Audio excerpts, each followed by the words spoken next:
very much for that question. So on the point whether the ECB has disregarded the opinion, I think President Lagarde has made statements that I read recently. I don't want to add anything to this because, again, I could only repeat myself. I'm the candidate here, and as we've just been discussing, I shouldn't also comment on the process. I think the process has been clean as far as I have been involved and perceived it. And I very much hope, and I hope I can also maybe not win your support, but get closer to your support on the point that actually the cooperation between the ECB and the Parliament is a very good one, and in particular the cooperation also between the ECB and the banking supervision and the Parliament. So I think Andrea and Ria has been always attending meetings formally, informally. So to also share information that's important for you, that's important for supervisors. There's a very good cooperation agreement between the Parliament and the SSM.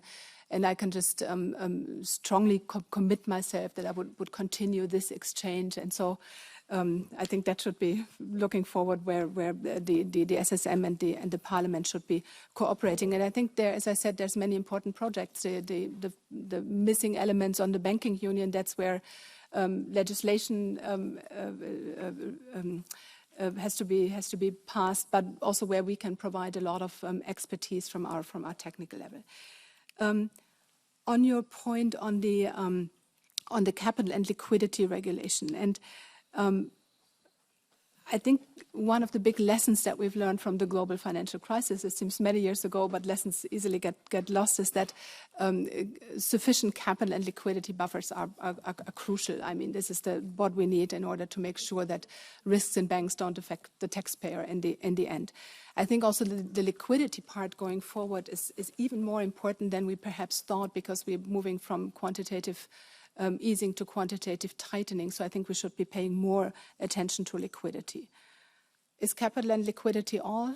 Certainly not. So, I mean, I mentioned the cyber risk. This is something that there was very little mentioning after the global financial crisis. It's very high on our agenda. So we're working on this, and the stress tests we're doing, they're different from the capital stress test.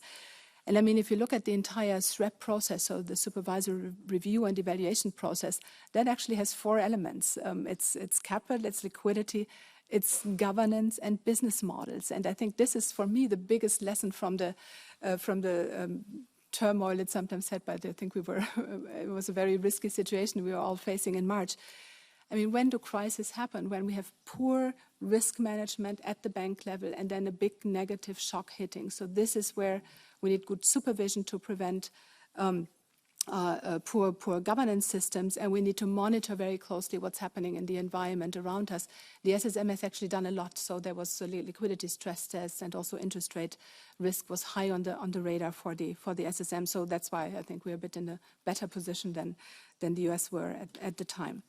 Common deposit insurance, why is it a problem for supervisors? Well, because it's one impediment also for banks to move cross-border. It's one impediment also for the resolution process. So the resolution authority, the SRB, has to deal with many different deposit insurance systems. And as I've said, resolution, the credibility of resolution is key also for supervision and for the risk-taking incentives within the bank. So this is why common deposit insurance is key. My reading of the evidence is also that good proposals have been tabled, and that goes a bit into the direction of what I said earlier. I think we need to, those who have to take the decisions need to come to the table and make sure that we move the system forward, that we address concerns that might be there, but that we go into the direction of also having a common deposit insurance system. We will always, maybe one last sentence, we will always have differences in institutional regimes across countries. We will have different legal systems, but where we can, we should make sure that we really complete the banking union as intended.